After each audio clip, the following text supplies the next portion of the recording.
মনে পড়ছে। যেন আমি ভাবতাম আমরা দুজনে একদিন পাশাপাশি দাঁড়িয়ে এইভাবে এই দৃশ্যটা দেখব।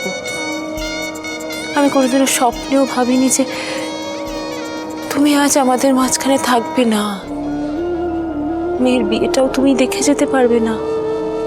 কিন্তু আমি জানি তুমি এখানেই আছো,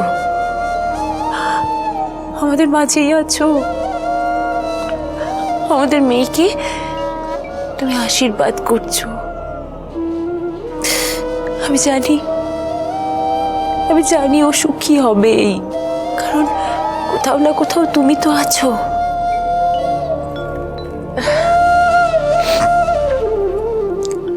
ভালো থাকিস মা, সুখে থাকিস। আজব ঘটনা ঘটল আজকে, যা বুঝতে পারছি। দাদা অ্যাসপায়ারিং চার্টার্ড অ্যাকাউন্টেন্ট মেয়েটাকে বিয়ে করতে চাইছে, ক্যান্ডিডেটটাকে। সেই মেয়েটাকে বিয়ে করবে কিনা আদৌ সেটা তো বুঝতে পারছি না। কি যে হচ্ছে কিছু জানি না, মাথায় ঢুকছে না। এখন একটা কাজ করি, মেয়েটাকে সবকিছু ভুলে দিই। না না না, মুশকিল হয়ে যাবে। এমনি মেয়েটা যা ঝগড়ুটে, সারাক্ষণ ঝগড়া করতে থাকে, সারাক্ষণ খ্যাক খ্যাক হচ্ছে। বাবা এই বিয়েটা নিয়ে ডিটারমাইন্ড, মেয়েটাকে যদি কিছু বলি তাহলে কেলো হয়ে যাবে পুরো। শুধু তা নয়, মেয়েটাকে যদি বলি মেয়েটা বিশ্বাস কেন করবে? মেয়েটার বাড়ির লোকও বা কেন বিশ্বাস করবে? কি জানি, কিছু বুঝতে পারছি না। না, আরো একটা চাপ আছে। এই যখন জানতে পারবে এই মহারাজ দ্য গ্রেট গুন্ডা অসভ্য, সেই লোকটা যার সাথে বিয়ে হচ্ছে সেই বরের নিচের ভাই, একেবারে মানে কেউ করেছে। কি যে করি।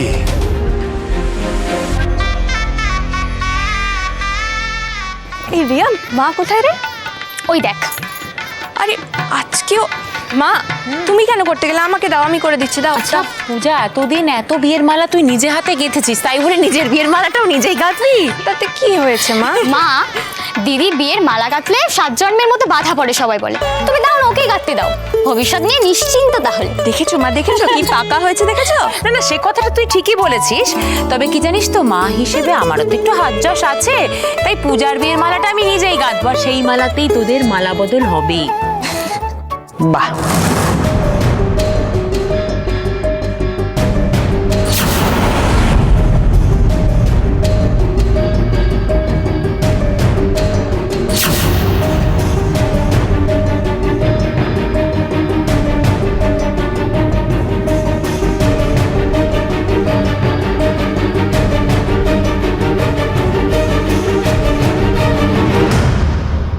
মেয়ের বিয়ের দিনেও ব্যবসা চালু রেখেছেন?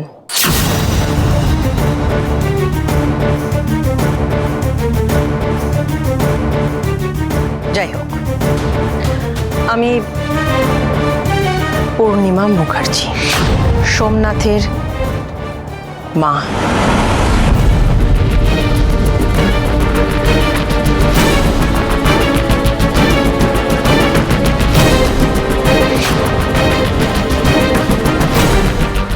গরিব ঘরের বাচাল মেয়ে। আপনি এমন হিরের টুকরো জামাইয়ের জন্য আপনাদের উপহারও যেন তেমনটাই হয়। উনি কি এখানে আশীর্বাদ নিতে চলে এলেন? ভগবান, পূজা যদি এই বিষয়ে কিছু জানতে পারে তাহলে তো বিয়ে নিয়ে একটা অনর্থ হয়ে যাবে। পূজা, মা তুই একটু ভেতরে যা।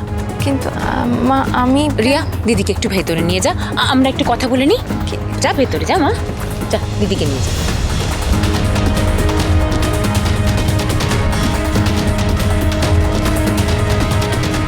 আপনি বোধহয় বুঝতে একটু ভুল করেছেন, এটা বিক্রির মালা নয়।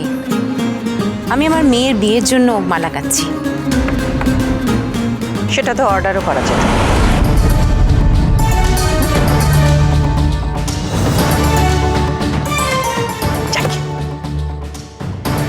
আমার এখানে আসা মানে আপনার মেয়েকে কিভাবে সাজাচ্ছেন আজ? সাজানো ওই তো ওর বোন আর বোনের বন্ধুরা মিলে। যেটা ভয় পাচ্ছিলাম সেটাই। দেখুন, আমার ছেলে না ভীষণ হ্যান্ডসাম, ভীষণ। ওর পাশে আপনার মেয়ে, মানে আসলে আমি বলতে চাইছি যে দেখুন, এই বিয়েতে আমাদের অনেক আত্মীয় স্বজনরা আসবে। তার পাশে যতটা মানানসই করা যায় আর কি আপনার মেয়েকে।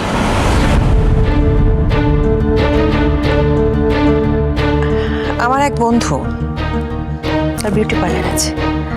আমি অলরেডি বলে রেখেছি আপনার মেয়ের ব্রাইডালের জন্য। মানে সমস্ত খুঁতগুলোকে ঢেকে দিয়ে আমার ছেলের পাশে যতটা প্রেজেন্টেবল করা যায় আর কি।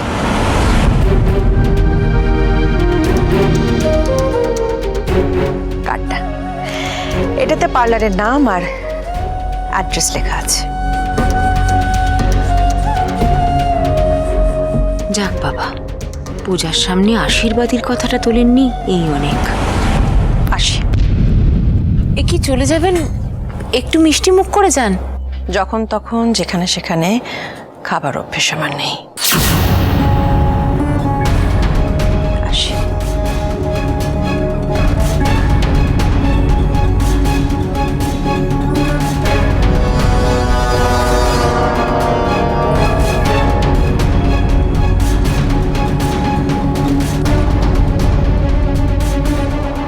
পূজার শ্বশুরমশাই মানুষটা যতটা অমায়িক, শাশুড়ি মা দেখছে একেবারে উল্টো।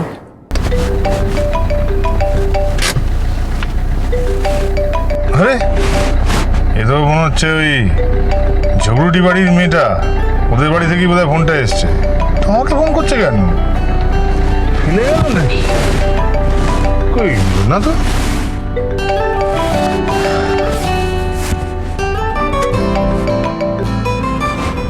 হ্যালো। হ্যাঁ দাদা, আপনি কি ফ্রি আছেন? হ্যাঁ, মানে আসলে আমার দিদিকে একটু বিউটি পার্লারে নিয়ে যাওয়া ছিল, তাই আর কি বলছিলাম।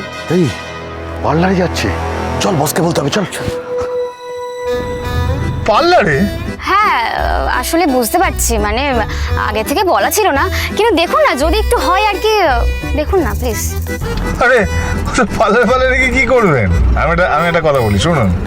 আপনি আপনার দিদিকে বলুন নিজেই সাজুগুজু করে নিতে, সুন্দর করে। হ্যাঁ, তাতে সময়ও বাঁচবে, দামও বাঁচবে। আর শুধু শুধু পার্লারে যাবেন, কতগুলো টাকা নষ্ট, জানেন তো কিভাবে গলা কাটে। হ্যাঁ, উফ, আপনাকে অত কিছু ভাবতে হবে না, আপনি আসতে পারবেন কিনা সেটা একটু বলুন না। মানে আপনি তো সকালে নিয়ে এসেছেন আর জায়গাটাও চেনেন, ওর জন্য আপনাকেই ফোন করলাম। অন্য গাড়ি ডাকতে গেলে তো অনেকটা সময় লাগবে না। দেখুন না যদি একটু হয় আমাদের খুব উপকার হয় দাদা। বেশ ঠিক আছে, যেতে পারি, তবে মিনিট 10 সময় লাগবে। অসুবিধা নেই তো? হ্যাঁ হ্যাঁ, কোনো অসুবিধা নেই, আপনি আসুন। হ্যাঁ ঠিক আছে। বেশি কথা বলে। বিউটি পার্লার কি বলি? হ্যাঁ বিউটি, মানে ঠিক শুনেছিস তো? মানে বিউটি বিউটি। আরে হ্যাঁ ঠিক শুনেছি, বিউটি পার্লার বলছি তো। হ্যাঁ বুঝতে পেরেছি। আমার জন্য সাজুগুজু করতে যাচ্ছে পূজারি নিয়ে, আমি বুঝতে পেরেছি।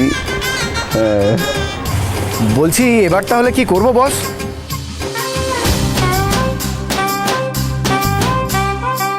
হ্যালো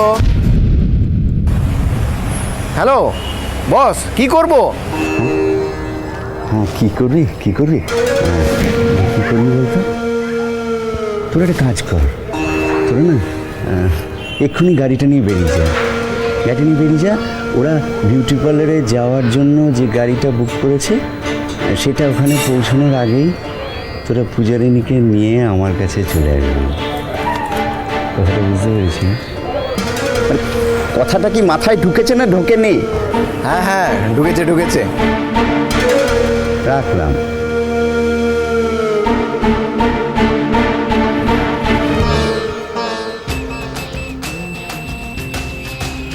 তাড়াতাড়ি এসো পূজারিনী, আমি যে তোমার জন্য অপেক্ষা করে আছি। কাদের ফুলের বউ গো তুমি, কাদের ফুলের বউ। কাকিমা তুমি তো বোঝাতে পারতে বলো মাকে। আমি তুই চুপ কর তো পূজারানী, তুই না একটু বেশি ভাবছিস। আরে বাবা, তোর হবু শাশুড়ি যখন চাইছেন, উনি যেই পার্লারে যেতে বলেছেন, আমাদের তো সেই পার্লারে যাওয়া উচিত নাকি? উনি বলেননি কাকিমা, উনি সবটা আমাদের উপর চাপিয়ে দিয়েছেন, আর এখানেই আমার আপত্তি। আরে আরে দেখ, সব মানুষ তো আর এক ছাঁচে তৈরি হয় না, আর ওনার ধরনটাই ওই রকম। আর শত হলেও উনি তো তোর শাশুড়ি মা নাকি? এখন থেকে কিন্তু সারাটা জীবন ওনার সঙ্গে তোকে ঘর করতে হবে। তাই সংসারে কিসে শান্তি বজায় থাকবে, তোকে কতটা মানিয়ে চলতে হবে, এই সব কিছু কিন্তু তোকেই ভাবতে হবে, বুঝেছিস?